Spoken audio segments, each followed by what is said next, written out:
Welcome to Psychotic Movie Database.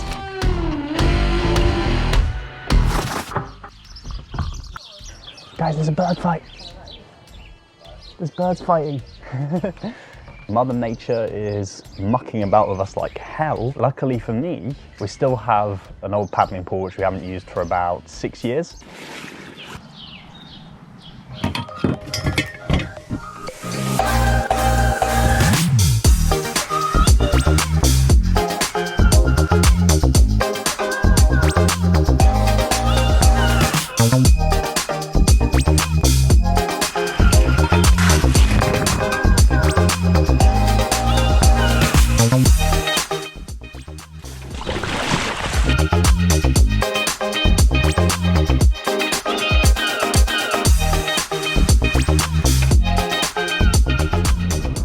Despite that nice opening, it was freezing to get into.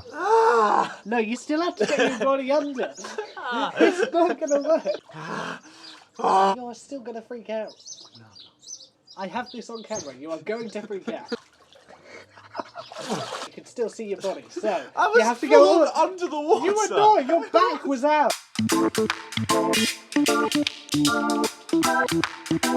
I wanted to talk about some films I guess I'd recommend whilst you're in this lockdown. The theme this week was what I thought would be the kind of most mind-bending films, the kind of films which you really need to pay close attention to, which you can't take your eyes off. I feel we all need a bit of escapism from this world at some point, so those are the films which I started with. If you have lots of time in your hands, my recommendation is Twin Peaks. David Lynch's TV show. It starts with Laura Palmer killed and her body is found, and it's this kind of detective case, but there's so much more than that. There's such great characters in it. It came in the 90s, really did change TV. It was really not a move back then for such a highly respected director to go to TV. TV was seen as the typical soaps. The first series of Twin Peaks in particular really rips into TV as the idea of a soap, and that it could be so much more. Big shows as you watch nowadays, they have Twin Peaks to thank for that.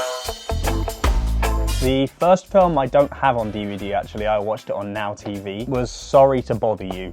I do not know why I never watched this film. I was meaning to watch it and for some reason I hadn't watched it. It's just great in the way how it shows this kind of world which is slightly different to ours but not too far. Stuff with earrings which you wouldn't normally see but quite arty type of things. Amazing visuals in it. He falls down into these people who he's talking to and he's there with his desk and speaking to them in person. I love all the kind of metaphors which are about society and they're about capitalism and racism and all these things which you can pick up on in a world which clearly isn't our world. And I love it when a film does that.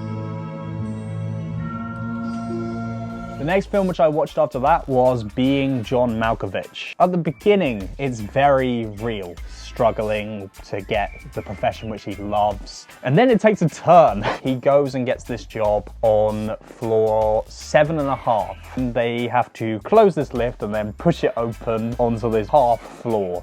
And that is when stuff starts to get slightly out of our world. While he's working, he finds a portal, at which point he can be John Malkovich for 10 minutes. I can't really explain too much what these films are or why I like them because it's very hard not to get into spoilers, and I feel like these films you should just watch. You're right, actually. I'm pretty troubled and I'm pretty confused, but I'm afraid, really afraid. Really afraid, but I think you're the fucking Antichrist. I watched Donnie Darko, the director's cut for the first time.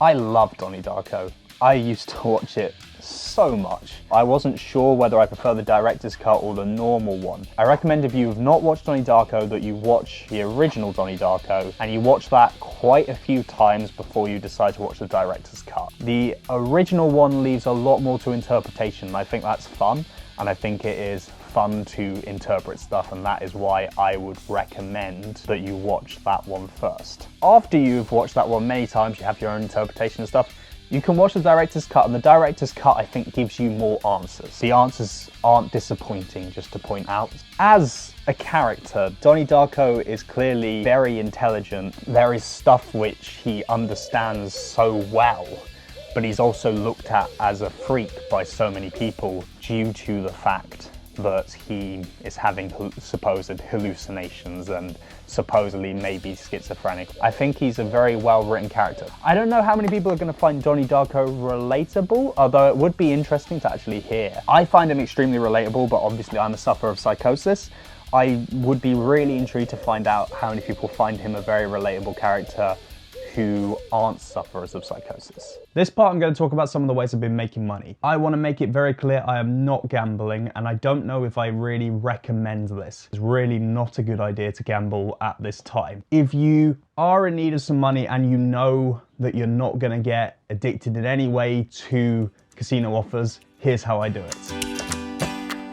Up to £100 bonus on your first deposit. You have this offer, there's no rules in this particular offer that you have to use your deposit. The sneaky way how you can do it is you just use £100 bonus. Problem is that it has like 30 times wagering requirements. If you do it at £1 per spin, you have to do 3,000 spins before you can get anything. You could end up spending a few hours and it could still drop to zero and then you just stop. You haven't lost anything other than time. For the bookies, because of the percentages and stuff like that, the house always wins. But we take the offers and we weaponize it against them, and then we always win. So that's £259 gained in one evening.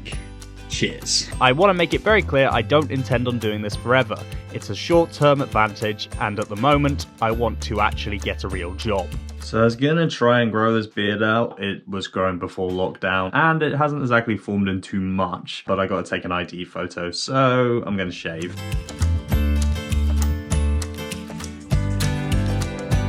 And my mugshot looks so bad, there is no way you're going to see it. I'm currently editing our video on the swimming pool. Next door seems to have followed our lead and they're setting up their pool over there. This week in lockdown's been an interesting one. I'm really losing track of days, so I really don't know what day it is. That's actually meaning the day's going fast, not slow. I hope you're all doing very well. Keep meditating, keep yourselves entertained, enjoy the sun whilst you can. Really make sure you open your windows, get in the fresh air. If you're not working at this time, just do it as some time for enjoyment. I'm going to enjoy this toast, which has definitely gone cold. See you all soon in the next video.